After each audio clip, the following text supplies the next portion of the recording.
My name is Ingrid. I'm 34 years old, and 3 days before my brother's engagement dinner, my mother called to tell me I was not invited. She didn't frame it as a request. She didn't soften it with an apology or even a pause. She just said it the way she announces things she's already decided.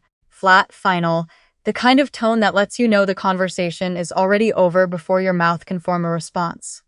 Callum is meeting Charlotte's family on Saturday. It's a dinner at the club. We think it's better if you don't come. I was sitting in my car in a parking garage in downtown Chicago when she said it. It was February, and the concrete around me held that particular February cold. Not sharp like outside, just gray and still and seeping. I had the heat on. I remember staring at a cement pillar in front of me with a crack running up the middle of it, and thinking that was an odd thing to focus on while your mother was telling you that your presence at your brother's engagement dinner was a problem. She said she didn't mean it that way. She said Charlotte's parents were old Fairfield County money. Not flashy, not new money, but the kind of people who have a family name attached to a hospital wing and a junior college scholarship fund, and that this dinner was important. That impressions mattered. That I had a way of saying what I thought when most people in those situations kept their thoughts to themselves. And that wasn't necessarily a flaw, but it wasn't what Saturday needed. I sat there for a moment after she finished and then I said, okay, just that. One word. She seemed relieved, which told me everything I needed to know about how long she had been dreading that call. My brother had been with Charlotte Avery for 11 months. In those 11 months, I had met her exactly once, briefly, at Thanksgiving, before my mother had pulled Callum aside for something, and Charlotte had excused herself to take a phone call, and we had managed to spend 40 minutes in the same house, without saying more than 12 words to each other. She was beautiful in the way that doesn't ask for your attention but gets it anyway. Good cheekbones, a very still kind of composure, the type of person who makes a room feel slightly more curated just by being in it. I hadn't disliked her. I hadn't gotten the chance to form much of an opinion at all. What I knew was that Callum was completely gone for her. He talked about her the way people talk about things they're afraid to lose. Carefully, with a quality of reverence that had always made me slightly uneasy, because I had never heard my brother speak that carefully about anything. He was 41. He had been married once before, briefly in his early 30s, and when that ended he went quiet for a long time. Charlotte had brought him back to himself in a way that made the rest of us careful not to say anything that might knock him sideways. So when my mother called to tell me not to come to the dinner, I understood what she was actually saying. She was saying that my brother's happiness was more fragile than it looked, and she was not interested in any variable that might complicate it. I was the variable.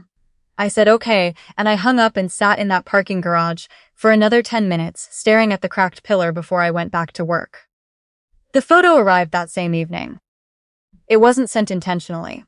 I knew that immediately. My mother had forwarded it to me from what was clearly a family group thread, and from the message attached, which was just, "Can you believe how beautiful she looks?"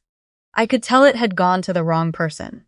She'd meant to send it to my aunt. She did that regularly with her phone, hit the wrong name, didn't notice, moved on. The photo was a professional shot, the kind you commission when you want something for a save-the-date, golden hour lighting, a garden somewhere that probably belonged to Charlotte's parents, the two of them standing close, Charlotte in a cream silk blouse. My brother with that careful, relieved look on his face that I had started to recognize as happiness. I looked at the photo for maybe 4 seconds. Then I put my phone face down on the kitchen counter, walked to the sink, turned on the cold water, and ran it over both of my wrists. I did not laugh. There was nothing in me that felt like laughing. What I felt was the particular sensation of a floor appearing beneath your feet when you didn't know you were falling, that sudden terrifying solidity that comes right before the understanding of how far you nearly dropped. I recognized her face the way you recognize something you had hoped you were wrong about. Not surprise. More like a confirmation arriving long after you stopped expecting it. Because I had seen Charlotte Avery's face before, not in person, in a file. Her name in that file was not Charlotte Avery. Her name was Dana Reyes, and 18 months ago she had been the subject of a civil complaint I had processed in my capacity as a compliance analyst at a mid-size financial firm in Chicago that handled regulatory investigations. The complaint had come through with a stack of others that quarter: real estate investment fraud, The kind that had become brutally common in the years after people started looking for alternatives to low-yield savings accounts. Dana Reyes, operating under the business name Ascendant Portfolio Solutions, had sold fractional ownership interests in what she described as a curated portfolio of luxury vacation rental properties. Properties that either didn't exist or had been photographed from other listings and presented as her own. She had taken somewhere between 12 and 17 investors for amounts ranging from $20,000 to $140,000 each. She had then closed the LLC, changed her phone number, and filed a change of address form that led to a mailbox service in Scottsdale, Arizona. The case had been referred to the SEC's regional office and had stalled there when two of the named investors declined to cooperate further and a third moved out of state. The file had crossed my desk because our firm had one client with a peripheral connection to the investment vehicle. A client who had fortunately pulled out before sending funds, which kept our direct liability minimal. I had processed the paperwork, flagged the complaint, noted the outcome as unresolved pending further federal review, and moved on. I had looked at her photo in that file because I always read the full complaint package, including any attached identification documentation. Her DMV photo was not flattering, but it was her face. I had seen it for approximately 30 seconds over a year ago, filed it somewhere in the back of my mind under unresolved, and hadn't thought about it since. Until now. I turned off the water. I dried my hands. I picked my phone back up and looked at the photo again. Not because I needed to look again, but because some part of me was still hoping I had made a mistake. I had not made a mistake. The bone structure doesn't change. The very still quality of her expression doesn't change. The small asymmetry in the way she tilted her chin slightly left in any photo she was ever in. It was there in the engagement picture, and it had been there in the DMV photo, and it was the same woman. I sat at my kitchen table without turning on the overhead light. The apartment was dark except for the street lights coming through the window over the sink.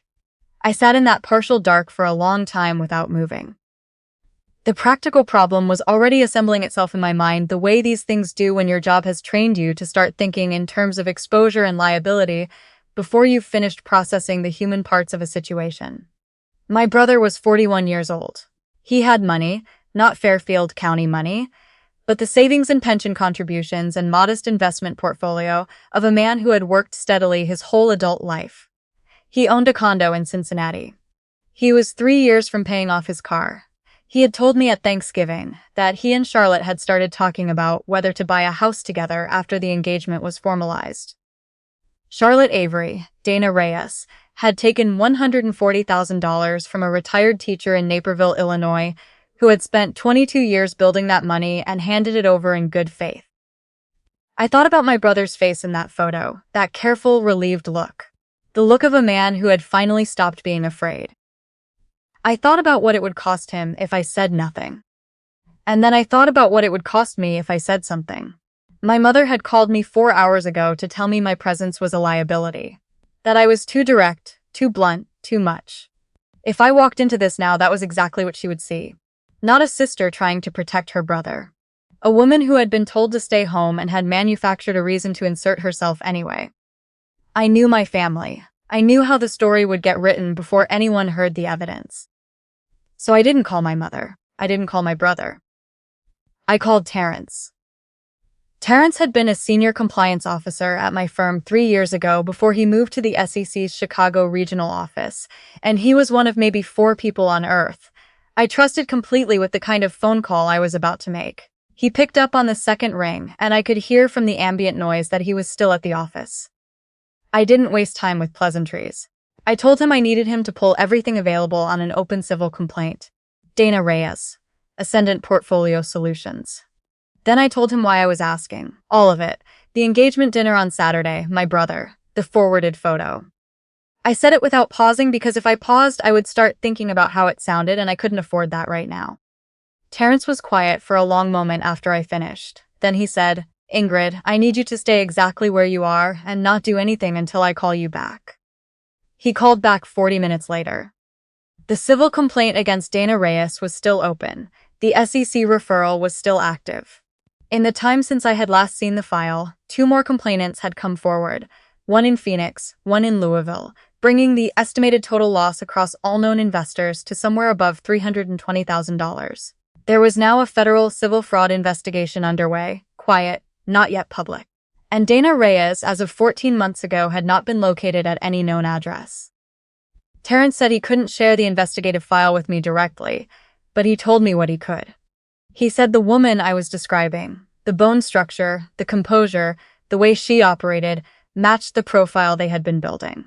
He said if I had reason to believe I knew her current location, there was a formal process for that information, and he would send me the contact for the agent on the case within the hour. I sat with the phone in my hand after we hung up, and I thought about Saturday. Saturday was 3 days away. Charlotte Avery was planning to sit across a dinner table from my family and let them fall in love with her. She was planning to let my brother look at her with that careful, relieved happiness and believe he had found something real. She had done this before, not a wedding, but the structure of it, the long con, the manufactured life that looked solid enough to lean your whole weight against, until the morning you came home and found the account emptied and the apartment hollow. I thought about the retired teacher in Naperville, $140,000, 22 years. I thought about my brother's condo, his almost paid-off car, his modest, careful, real life. I drove to Cincinnati that Thursday night. 4 hours. I stopped once for gas and coffee at a station outside Indianapolis, where the bathroom light flickered every few seconds and someone had written "Don't give up" in black marker on the inside of the stall door. I stood there reading it longer than I needed to. My brother opened the door in sweatpants and a look of complete bewilderment because it was 11:30 at night and I had not called ahead. He said my name the way you say someone's name when you're not sure if they're okay. I told him I was fine. I told him he needed to sit down. I had printed everything. Not the federal investigation file, that wasn't mine to share, but the civil complaint, the SEC referral documentation, the business registration and dissolution records for Ascendant Portfolio Solutions, a piece from a Louisville financial news blog that had published a brief item about a fraud complaint in their area naming Dana Reyes. I had printed the DMV photo. I had printed the engagement photo beside it. I had marked the specific details I needed him to see. I handed him the folder and asked him to read it before he said anything. He didn't read it quietly. He made small sounds as he went through it, not words, just the involuntary sounds of understanding arriving faster than the mind can fully process. He stopped at the DMV photo and held it under the lamp on his end table. He held it there for a long time. Then he said, "That isn't her." I said, "Look at the left side of the chin." He looked. He kept looking. He didn't say anything for another 4 or 5 minutes. He sat on the couch with the folder open on his knee and his hands very still on either side of it, and I sat in the armchair across from him and let him stay there as long as he needed. He had a right to every second of that terrible quiet dismantling. When he finally looked up at me, his face had done something I had never seen it do before. Not anger, not grief. Something in between that had no clean name. The expression of a man realizing that the shape of the last 11 months has to be re-understood from the beginning. Like a calculation you've been running wrong the whole time, and someone has just shown you where the first error is, and now you have to go all the way back. He said, "How long have you known?" I told him. 3 days. I told him everything. Terrence, the investigation, the federal case, the contact information for the agent on file. He called Charlotte that night. He took his phone into the bedroom and closed the door, and I sat in the living room and did not listen. I had already done the thing I came to do, and the rest belonged to him. The call lasted 11 minutes. I know that because I was watching the clock when it started and when it ended. He came back out. He said she had denied everything. She said it was a former legal name, that the situation had been resolved, that there had been a misunderstanding she could explain. He said she sounded very calm when she said it. He said, "She sounded like someone who has said something like that before." I said, "I know." Charlotte Avery left my brother's apartment Friday morning. He had asked her to stay while he thought things through. She had agreed, and sometime between 2 and 7 a.m. she packed a bag, left her key on the kitchen counter, and was gone. No note, no returned messages. My brother submitted a formal statement to the federal investigator that Sunday. I sent everything I had the same day. Federal investigations don't offer you a narrative with a clean ending. They just continue without you. But Terrence called me 6 weeks later to say that a woman matching the description had been located in Denver and that the case was progressing.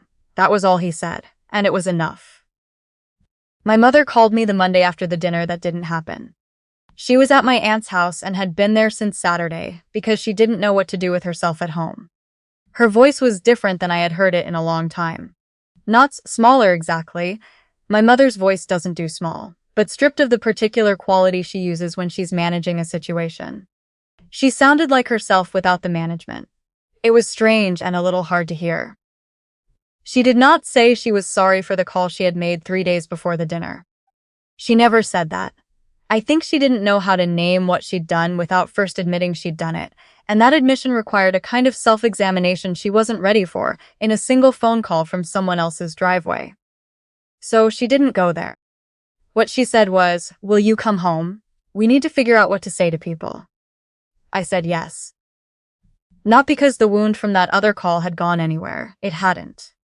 I drove home the following weekend with the full weight of it still sitting in my chest, the ease of her words. The casual way she had told me my presence was a problem, and I held that weight the whole drive and didn't put it down when I got there. But I went inside. I sat at the kitchen table where I had sat 1,000 times, and my mother made coffee without asking how I wanted it, because she'd been making it that way since I was old enough to drink it, and my brother sat across from me with that careful, relearning look still on his face, and we stayed there for a long time not saying the things that needed to be said, because some things take more than a weekend. Callum thanked me 6 months later. Not at home, not in front of anyone. We were at a gas station in Indiana on the way back from a mutual friend's 4th of July cookout, and he was pumping gas and I was inside paying, and when I came out he was leaning against the car with his arms crossed and he said it without looking at me. The way people say the true thing when they're afraid eye contact will make it too heavy to finish. He said he didn't know what he would have done if I hadn't come. He said he'd been angry for a while after, not at me, at himself, for not seeing it, for letting himself want something badly enough that he'd stopped asking the right questions. I said, "You weren't naive, you were just hoping." He said, "Yeah." We didn't say anything else about it. We got back in the car and drove the rest of the way listening to the radio, and that quiet between us was its own kind of acknowledgement, heavier and more honest than a formal conversation would have been. My mother never asked me directly how I had known. I think she understands, in the way she understands most things about me, that the answer would require her to revise something about the story she's always told herself. The story where my directness is the thing that needs to be managed and kept away from important occasions. I think she's not ready to revise it yet. Maybe she will be. What I know is this. 3 days before my brother was supposed to sit at a table across from a woman who had spent 11 months building a life she intended to eventually dismantle and take from him, my mother called to tell me I was the problem. She had no way of knowing that the very qualities she'd spent years managing were the only reason she still had a son who hadn't lost everything. I didn't go to Cincinnati because I was trying to prove something. I went because I knew something. And I knew it because I had spent years being the person in the room who reads the file all the way to the end, who asks the question that makes the table uncomfortable, who doesn't look away from the number that doesn't add up just because everyone else has decided to stop looking. Some people call that a flaw. Some already have. But there are things that only get caught by the person nobody thought to warn them about. And sometimes the most important seat at the table is the one they forgot to save for you.